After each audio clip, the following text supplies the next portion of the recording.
Between the dentist and the orthodontist, it was, I had that dreaded palate expander. Food used to get stuck in there, so I had forks shoved up in the roof of my mouth to poke out food. And after that, I had braces, and I was trying to tell the orthodontist that my braces were actually cutting into my gums and I was having a reaction. And he didn't listen, so then he gave me a metal retainer after, and I was bleeding. Like, I'd wake up with blood dripping out of my mouth and big welts inside, and it would hurt to brush my teeth. And every time I would say something, they would just tell me to suck it up. So it became a big, well, just suck it up. And, obviously after so long of being tortured, you don't want to go back. I stopped going. I just didn't feel comfortable, and I kept saying something, and no one made an effort to make me feel comfortable. No one said, does that feel normal? Are you okay? Does that fit right? They just didn't care. I looked up this place online because there was sedation dentistry, which I had recently heard about, and I had gotten married, and my husband was like, you need to go. Maybe your mom and dad didn't push you, but I'm gonna push you. You have to face it and you have to go. Rebecca was absolutely debilitatingly terrified of the dentist. The consultation with her and her husband, she spent most of it crying. She just couldn't imagine. Her just walking in a dental office was absolutely debilitating. She just broke down. At the beginning of treating Rebecca, she had to be treated under sedation. Almost all of her dentistry, the first round of it, was done while she was asleep, because there was no possible way she could be awake.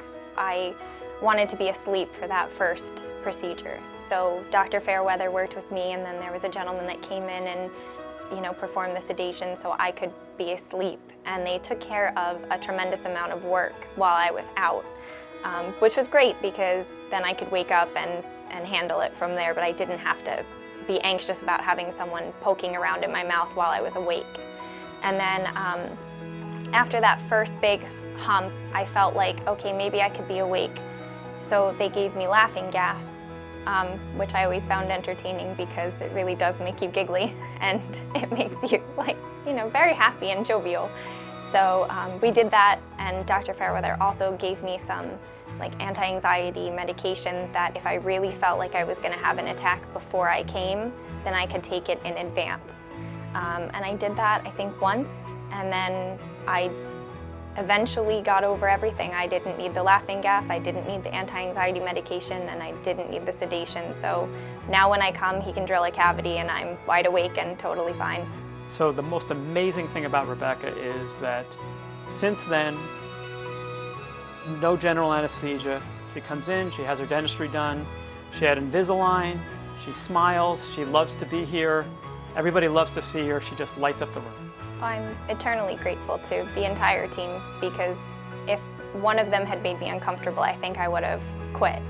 And all of them encouraged and motivated me and really followed my journey, and they really tried to help me see that they were there for me, they were there to support me.